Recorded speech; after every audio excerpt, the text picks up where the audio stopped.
ये बोतलें देख रहे हैं ना, ये एंजाइम्स की बोतलें हैं। एंजाइम कैसे बनाना है, मेरी बहुत सारी वीडियोस मौजूद हैं और यहाँ पर भी बहुत कुछ है।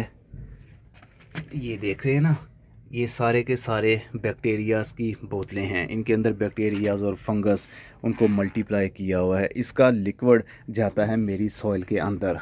ये देखिए, ये जो वाइट वाइट आपको दिख रहा है ना, ये फंगस है, बेनिफिशियल फंगस। क्योंकि हम इंसानों को कम और इस मिट्टी के अंदर रहने वाले जानदारों को ज़्यादा मालूम है कौन सा बीज उगेगा, किस बीज को खाना है और किस बीज को उगाना है। ये वीडियो थोड़ी सी लंबी हो सकती है, लेकिन उन लोगों के लिए जो सच में किचन गार्डनिंग करना चाहते हैं, कामयाबी के साथ पौधे उगाना चाहते हैं, उनके लिए ये वीडियो मेरी गार्डनिंग का पूरा निचोड़ है। आज है 31 मार्च 2026। अस्सलाम वालेकुम मेरे दोस्तों, सज्जनों और बेलियों। मैं हूँ इजहार अहमद और वेलकम करता हूँ आपको किचन गार्डनिंग चैनल पर। इस वीडियो को आप गार्डन ओवरव्यू समझ लीजिए या फिर जिस टॉपिक पर बात करने वाला हूँ उसी टॉपिक पर समझ लीजिए। पौधे साथ साथ में देखते रहेंगे तो ये एक ओवरव्यू भी हो जाएगा कि मेरे गार्डन में क्या क्या उग रहा है। वैसे मैं बताना चाहता हूँ आपको कि हमारे गार्डन में ज़्यादातर पौधों की ग्रोथ बहुत अच्छी चलती है। वो अच्छी क्यों चलती है? क्या सिर्फ़ और सिर्फ केमिकल खाद का इस्तेमाल करने की वजह से होता है, या फिर सिर्फ़ और सिर्फ ऑर्गेनिक खाद इस्तेमाल करने की वजह से हमें ये रिज़ल्ट मिलता है? तो उसका जवाब है कि ना तो सिर्फ केमिकल से कामयाबी मिल सकती है लंबे टाइम के लिए, और ना सिर्फ ऑर्गेनिक से मिल सकती है। हाँ, अगर प्रॉपर तरीके से ऑर्गेनिक वे में हम चलेंगे तो फिर कामयाबी मिल सकती है, लेकिन उसको बहुत टाइम लग जाएगा। लेकिन शहरी ज़िंदगी में इतना टाइम भी नहीं होता और इतनी जगह भी नहीं होती कि हम ऑर्गेनिक को प्रॉपर तरीके से कर सकें। छतों पर ऑर्गेनिक काम करना बहुत मुश्किल होता है, कंपोस्ट बनाना उससे भी ज़्यादा मुश्किल, क्योंकि हमारे पास गमले ही होते हैं, छोटी छोटी सी स्पेस होती है, ज़्यादा बड़ी जगह ज़मीन के अंदर घड़ा नहीं बना सकते, क्योंकि ज़मीन होगी तो घड़ा बनेगा ना, यानी गड्ढा बनेगा। तो छतों में प्लास्टिक के गमलों के अंदर, मिट्टी के गमलों के अंदर थोड़ी थोड़ी जगह पर पौधे लगाते हैं और ऑर्गेनिक खादें बनाते हैं, लेकिन हमें प्रॉपर रिज़ल्ट मिल नहीं पाता। मैं आज आपको बताता हूँ ऑर्गेनिक वे में और केमिकल वे में दोनों मिलकर कैसे काम करते हैं, और उनके पीछे सबसे ज़्यादा बैक्टीरिया और फंगस का हाथ होता है। बैक्टीरिया और फंगस ऐसे हैं जो मैं अक्सर वीडियोस में बोलता आया हूँ, लेकिन ये ऐसी चीज़ें हैं, ऐसे जानदार हैं, ऐसे छोटे छोटे से कीड़े हैं बेनिफिशियल, जो हमें आँख से देखने पर नज़र नहीं आते। मतलब खुली आँख से, कैमरे की आँख उनको नहीं देख सकती, जबकि वो मेरी सॉइल के अंदर बहुत ज़्यादा मिकदार में मौजूद होते हैं। बेनिफिशियल फंगस और बेनिफिशियल बैक्टीरियाज़ बहुत ज़्यादा इस मिट्टी के लिए अच्छे हैं, जो अभी आपकी मिट्टी के अंदर भी मौजूद होंगे, लेकिन उनकी तादाद अभी बहुत कम होगी। उनको बढ़ाने का तरीका एक ही होता है कि वक्त के साथ साथ आपने वो लिक्विड जो कि बैक्टीरिया के लिए बनता है, या उसके अंदर बैक्टीरिया पैदा होते हैं और अपने आप को मल्टीप्लाई करते हैं, वो लिक्विड मिट्टी के अंदर जाना ही चाहिए। मेरी सॉइल के अंदर ऐसा ही होता है। मैं ज़्यादातर अपनी सॉइल के अंदर बैक्टीरिया वाला लिक्विड ऐड करता ही रहता हूँ, ताकि मेरी सॉइल डेड सॉइल ना बने, लाइव सॉइल बने, जिसके अंदर ज़िंदगी हो। उसके अंदर कीड़े भी हो सकते हैं, उसके अंदर बैक्टीरिया और फंगस भी होते हैं। तो ये सारे मिलकर ना एक इकोसिस्टम को बिल्ड करते हैं। जिस मिट्टी के अंदर कीड़े होंगे, फंगस होगा, बैक्टीरियाज़ होंगे, वो मिट्टी ज़िंदा कंसीडर की जाएगी। तो उस मिट्टी के अंदर फिर फल भी अच्छा लगेगा, पौधों की ग्रोथ भी अच्छी होगी, पौधों की रूट्स भी अच्छे से डेवलप होंगी। अभी बताता हूँ कुछ बैक्टीरियाज़ और फंगस के नाम, जो कि सबसे ज़्यादा हमारी सॉइल के लिए, यानी जो साइंसदानों ने अभी तक डिस्कवर किए हैं, वो कैसे काम कर रहे होते हैं। अभी सिर्फ आपको थोड़ा रिज़ल्ट दिखा रहा हूँ कि आप भी देख लीजिए। खाली केमिकल के ऊपर भरोसा नहीं कर सकते। केमिकल का इस्तेमाल करने की वजह से रिज़ल्ट हम मिल तो जाता है, लेकिन कुछ एलिमेंट्स ऐसे होते हैं जो कि मिट्टी के अंदर जाने के बाद फिक्स हो जाते हैं। वो पौधे की रूट्स को मिल नहीं पाते, मिट्टी के अंदर कई सालों तक वो पड़े रहते हैं और मिट्टी को कोई फ़ायदा नहीं होता, ना ही पौधे की जड़ उन एलिमेंट्स को लेकर पौधे तक डिलीवर कर पाती हैं। वो फिक्सेशन कैसे ख़त्म होगी, वो भी अभी आपको इसी वीडियो में बताता हूँ। पहले बस टमाटर देखते जाइए, फल देखते जाइए। कितना माशाल्लाह ज़बरदस्त फल है गुच्छों की सूरत में, और पक भी चुका है। अब ये उतारने के काबिल है। मैंने उतारा नहीं कुछ दिनों से टमाटर, तो आज काफ़ी हद तक हमारा फल जो है ना वो पक चुका है। और जो दूसरी छत के ऊपर है वो तो और भी लाल हो गया, क्योंकि वहाँ पर ज़्यादा धूप जो आती है। तो मेरे गार्डन में ज़्यादातर पौधे हरे भरे क्यों रहते हैं, उनकी ग्रोथ क्यों चलती रहती है, और फल वाले पौधों को अक्सर फल क्यों लगा रहता है? उसके पीछे बैक्टीरियाज का बहुत बड़ा हाथ है। चलिए, इस टेरेस के ऊपर तो आपको काफ़ी कुछ दिखा दिया, अब उस टेरेस पर चलते हैं, वहाँ पर देखते हैं।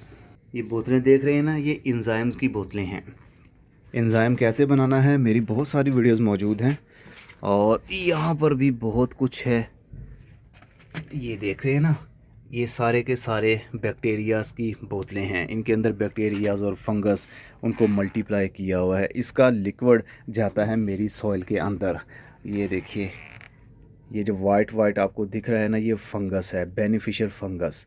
ये वो फंगस है जो कि बांस के ऊपर अक्सर आपने देखा होगा, उग जाता है ना, तो फिर उसको उतार कर, या गीली लकड़ी के ऊपर उग जाता है, उसको उतार कर मल्टीप्लाई किया हुआ। ये सारे वो फंगस है जो कि बहुत बेनिफिशियल होते हैं। तो ये देखिए, हमारे इस गार्डन का हाल कितना ही खूबसूरत है। फूलों से महका हुआ, फूलों से भरा हुआ हमारा ये गार्डन। और इस बड़ी सी क्यारी के अंदर बैंगन के पौधे भी लगे हुए हैं, सूरजमुखी के पौधे भी लगे हुए हैं, टमाटर के पौधे भी हैं और कुछ बेलें भी हैं, जैसा कि कद्दू की बेल देख सकते हैं आप। कद्दू की बेल कितनी अच्छी ग्रोथ कर रही है। ये देखिए, एक छोटा सा कद्दू बनना शुरू हो गया। और यहाँ पर भी था एक, अगर बच्चों ने ना तोड़ा हो तो। ये देखिए, एक छोटा सा यहाँ पर बन रहा है और एक छोटा सा यहाँ पर भी, ये देखिए यहाँ पर भी बन रहा है और एक छोटा सा ये देखिए ये भी बन रहा है। ये गोल कद्दू है। इस तरह की 2 बेलें मैंने यहाँ पर लगाई हुई हैं। तो पौधों में हम खादें तो दे देते हैं, लेकिन कुछ खादें हमारे पौधों को फौरी तौर पर मिल जाती हैं, लेकिन बहुत सारी खादें हमारी मिट्टी के अंदर पड़ी पड़ी फिक्स हो जाती हैं, पौधा ले नहीं पाता। उसको ब्रेक डाउन करने के लिए बैक्टीरिया और फंगस काम करते हैं। अक्सर वीडियोज़ के अंदर मैंने बैक्टीरियाज़ के बारे में आपको बताया भी है। ये बैंगन देखिए कितना लंबा हो गया है, एक ये लग गया, एक ये लटक रहा है। बस ऐसे ही बैंगन लगते ही रहते हैं।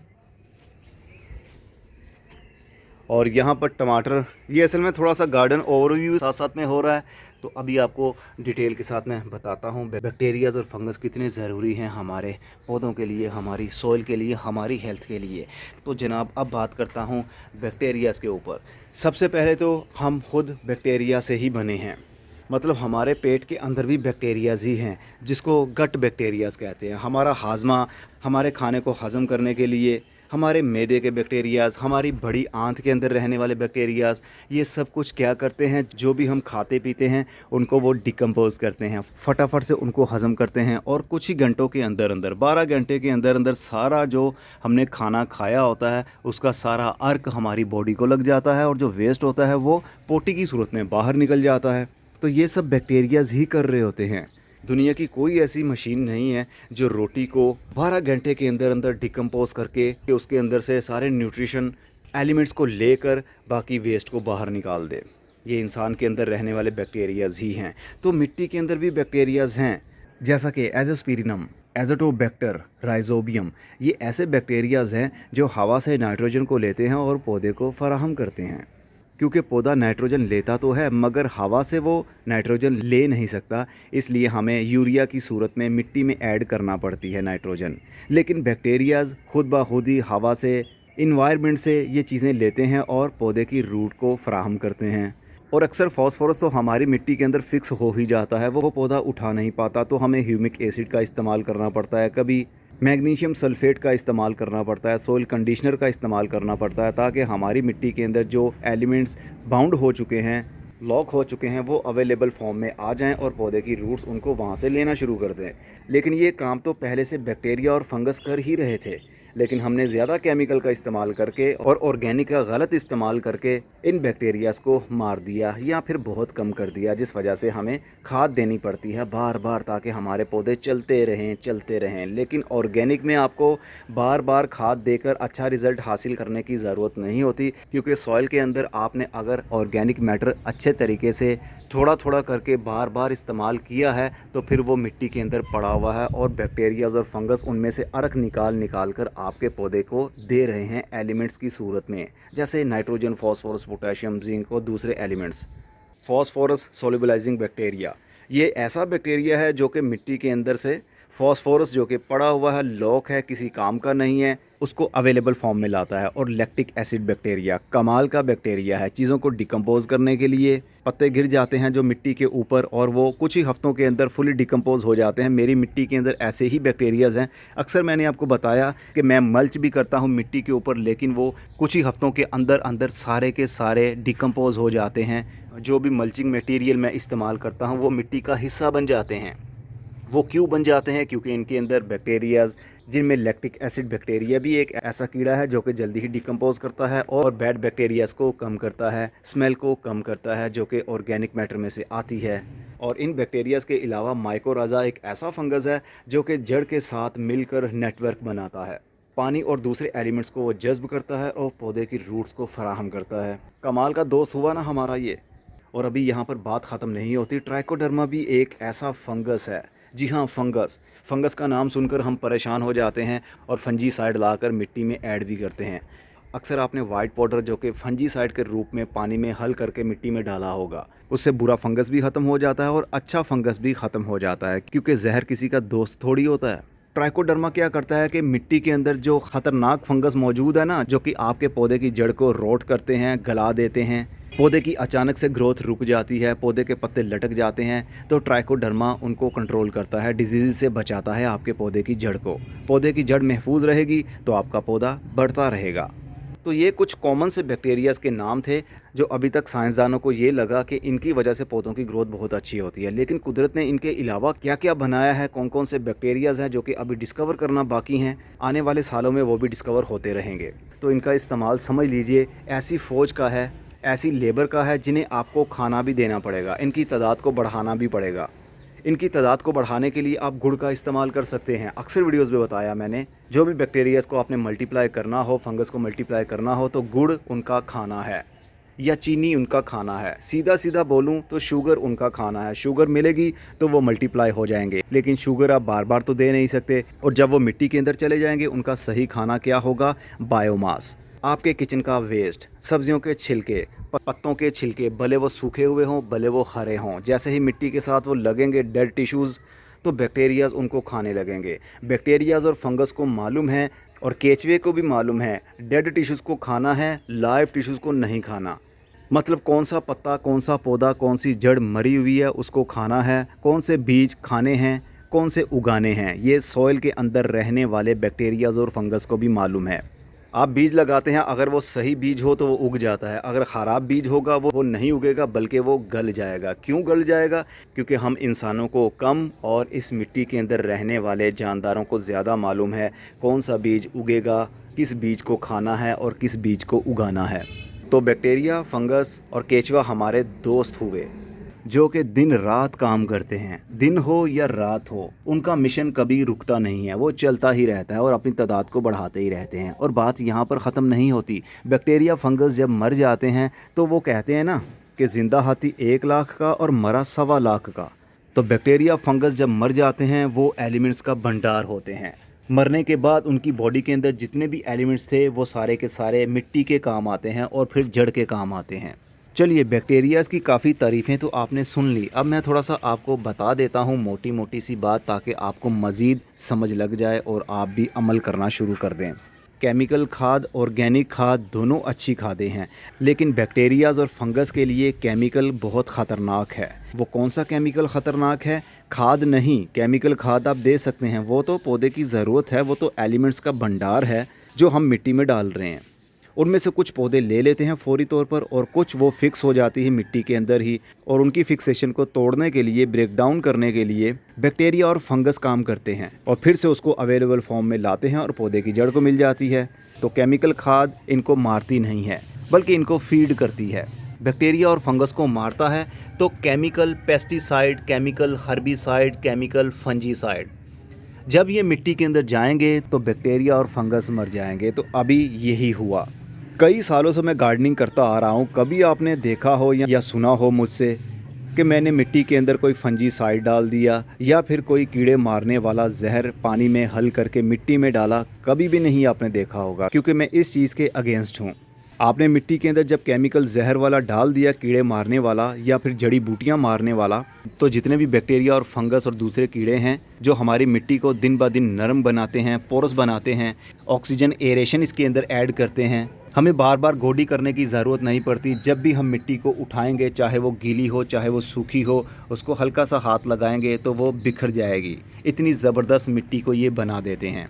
तो मैं अपनी मिट्टी के अंदर बैक्टीरियाज़ का इस्तेमाल कम से कम 1 महीने में तो ज़रूर एक बार करता हूँ। वैसे कभी कभी ज़्यादा इस्तेमाल भी हो जाता है क्योंकि ये ज़मीन नहीं है। ज़मीन में जब हम बैक्टीरिया और फंगस को ऐड कर देते हैं ना, तो वो 6 से 7 इंच की गहराई से नीचे तक चले जाते हैं। जब ऊपर वाली मिट्टी खुश्क होगी, वो थोड़ा मॉइस्चर वाली जगह पर चले जाएंगे जहाँ पर कम से कम 20% मॉइस्चर हो। ये वीडियो थोड़ी सी लंबी हो सकती है, लेकिन उन लोगों के लिए जो सच में किचन गार्डनिंग करना चाहते हैं, कामयाबी के साथ पौधे उगाना चाहते हैं, उनके लिए ये वीडियो मेरी गार्डनिंग का पूरा निचोड़ है।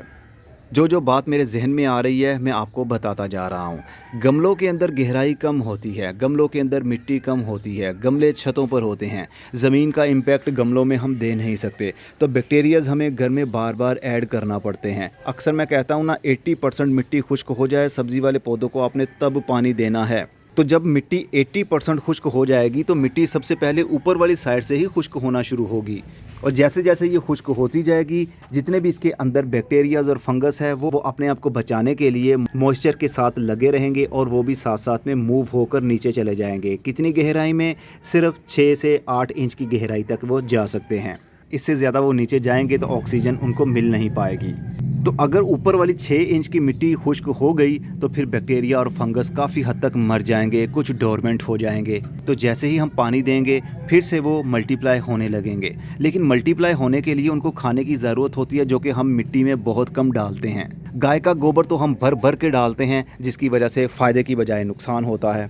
नुकसान यूँ होगा कि उसके अंदर मीथेन गैस होती है, अमोनिया गैस होती है, जिस वजह से भड़ास बनती है मिट्टी के अंदर भी, और कीड़े और दूसरी चीज़ें भी मरने लगती हैं।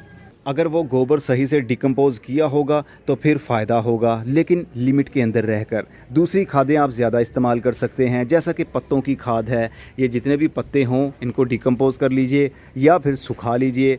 एज अ मल्च आप इस्तेमाल कर सकते हैं। ये जो मिट्टी आपको नंगी दिख रही है ना, इसको कवर करने के लिए आप सूखे पत्ते, हरे पत्ते, ये वाली जो घास नीचे पड़ी होती है, इसको आप मल्च कर दें ताकि सूरज की धूप सीधा सीधा मिट्टी के ऊपर ना आए और मिट्टी जल्दी खुश्क ना हो और हमारे बैक्टीरियाज़ और फंगस मरेंगे नहीं। ये सारी बातें बता तो रहा हूँ, लेकिन ये बैक्टीरियाज़ आप कैसे बना सकते हैं अपने घर में, यानी इनका मदर कल्चर आप घर में ख़ुद से बनाकर अपनी मिट्टी में इस्तेमाल कर सकते हैं। मैंने आपको बताया था, जंगल की मिट्टी ले आइए, उसको आप किसी बोतल में डाल लीजिए, उसमें गुड़ का पानी डाल दीजिए, तो वो मल्टीप्लाई होते रहते हैं। लेकिन लैब में कलेक्ट किए हुए बैक्टीरियाज़ भी मेरे पास मौजूद हैं, जो मैं अक्सर इस्तेमाल करता ही रहता हूँ और अच्छा रिज़ल्ट आपके सामने रहता ही है। ये देखिए, अभी छोटा सा खीरे का पौधा है और इसके ऊपर खीरा बनना शुरू हो भी गया, बल्कि 2 खीरे इसको लग रहे हैं। ये बैक्टीरिया की बोतल है, आप इसको मंगवा लीजिए अगर आप मंगवा सकते हैं। ज़्यादा महंगी नहीं है, प्राइस यहाँ पर मैं नहीं बताऊँगा, लिंक दे रहा हूँ, हमारे दराज स्टोर से भी आप ऑनलाइन मंगवा सकते हैं अगर आप ख़ुद से बैक्टीरियाज़ को कलेक्ट करना चाहते हैं। लेकिन वो असल में होता यूँ है कि जब आप ख़ुद से बनाने की कोशिश करते हैं ना, इनको मल्टीप्लाई करने की कोशिश करते हैं, इनको कलेक्ट करने की कोशिश करते हैं जंगल में जाकर या किसी पार्क की मिट्टी लेकर, उसको जब गुड़ वाले पानी में डालते हैं तो जो मिट्टी के अंदर फंगस और बैक्टीरिया आप लेकर आए हैं वो भी साथ में ही मल्टीप्लाई होने लग जाएगा। चाहे वो बुरा फंगस हो चाहे वो अच्छा फंगस हो, वो भी मल्टीप्लाई होकर अपनी तादाद को बढ़ा लेगा। तो जो मैं इस्तेमाल कर रहा हूँ वो बोतल आप मंगवा लीजिए। 5 लीटर पानी लीजिए, उसके अंदर आधा किलो गुड़ या फिर चीनी डालकर, ये बैक्टीरिया वाली बोतल आप उस 5 लीटर पानी के अंदर डालकर हिला दें, लकड़ी के डंडे से हिला दें। प्लास्टिक की बाल्टी के अंदर ये सब कुछ करना है और शेडी एरिया में रख दीजिए। आजकल गर्मी के दिन हैं, तो गर्मी के दिन में बैक्टीरियाज़ की मल्टीप्लाई होने की एफिशिएंसी ज़्यादा तेज़ होती है। गर्मी होगी, मीठा उनको मिलेगा, वो जल्दी ही मल्टीप्लाई होने लगेंगे और उसके बाद, और ये तकरीबन 7 से 10 दिन के अंदर अंदर मल्टीप्लाई हो जाते हैं। आपके वो पानी के ऊपर एक लेयर सी आने लगेगी, वाइट कलर की लेयर बन जाएगी, कुछ जाला सा आने लगेगा उसके ऊपर वाइट कलर का या फिर ऑफ वाइट कलर का। समझ आइएगा, आपके उस पानी के अंदर अब इतनी तादाद बैक्टीरियाज और फंगस की बढ़ चुकी है कि वो अब इस्तेमाल के काबिल हैं। अब उस पानी को आपने अपनी सॉइल के अंदर डालना है शाम के टाइम। हर गमले के अंदर आप आधा आधा गिलास वो वाला पानी डाल सकते हैं। पहले गमले के अंदर या क्यारी के अंदर या ज़मीन में वो नॉर्मल पानी दे दें। मिट्टी जब गीली हो जाए, नम हो जाए, कम से कम 20% मॉइस्चर हो, ये 20% से ज़्यादा मॉइस्चर है, ये कम से कम 50% मॉइस्चर इस मिट्टी के अंदर मौजूद है। ऊपर वाली पूरी मिट्टी अभी भी गीली है, तो ऐसी मिट्टी में आप गोडी करने के बाद में आधा ग्लास वो बैक्टीरिया वाला पानी डाल देंगे तो बैक्टीरियाज आपकी मिट्टी के नीचे चले जाएंगे, रूट के साथ चिपक जाएंगे जाकर। नाइट्रोजन, फॉस्फोरस, पोटाशियम और दूसरे एलिमेंट्स ले लेकर आपके पौधे को अवेल करते रहेंगे। लेकिन बैक्टीरियाज का खाना भी तो होना चाहिए। जब वर्कर्स आपने ले लिए और उनको रहने की जगह भी दे दी, लेकिन खाना नहीं दिया तो वो तो मर जाएंगे। तो खाना इनका वही है, ऑर्गेनिक मैटर। कभी पत्तों की खाद दे दी, कभी थोड़ी सी वर्मी कंपोस्ट ऐड कर दी, कभी आपने गाय का गोबर 1 से 2 मुट्ठी इस्तेमाल कर लिया। डिफरेंट फ्लेवर्स आपने उनको ऑफ़र करते रहना है। जैसे हम है ना, रंग बिरंगी चीज़ें खाते हैं, एक ही चीज़ नहीं खाते। कभी रोटी खा ली, कभी चावल खा लिया, कभी बर्गर जो कि बेकार चीज़ है वो खा ली, है ना। अपने खाने के अंदर हम कितना टेस्ट ऐड करते हैं, तो डिफरेंट टेस्ट आपने भी अपने पौधों में ऐड करते रहना है। पत्तों की खाद दें। आपके गार्डन में जितने भी सूखे पत्ते होते हैं उनको एक जगह पर इकट्ठा कीजिए, हल्का सा उनको बारीक कर लीजिए, मिट्टी में डाल दिया करें, मल्च के तौर पर पूरा कवर कर दें, हल्की हल्की गोडी कर दें। जैसे जैसे पानी लगता रहेगा बैक्टीरियाज और फंगस उनको डिकम्पोज करते रहेंगे और आपकी मिट्टी में हर वक्त खाद 24 घंटे खाद बनती ही रहेगी। थोड़ी क्वांटिटी में बनेगी लेकिन बनती रहेगी। जो आप केमिकल का इस्तेमाल जैसे डीएपी का इस्तेमाल करते हैं, आपकी खाद के अंदर वो फिक्स हो जाती है, थोड़ी सी आपके पौधे की जड़ को मिल जाती है, बाकी मिट्टी के अंदर बेकार पड़ी रहती है। पौधे की जड़ कभी भी उसको अपटेक नहीं कर पाती। तो उस फिक्स हुई खाद को आपके बैक्टीरियाज और फंगस अवेलेबल फॉर्म में लाते हैं तो पौधे की जड़ उसको अपटेक कर लेती है। आई थिंक वीडियो काफ़ी लंबी हो गई, लेकिन ये बातें ना बिल्कुल बेसिक हैं गार्डनिंग की, लेकिन हमारे लिए ये बहुत ही अहम बातें बन चुकी हैं, जबकि ये बिल्कुल आम बातें होती हैं।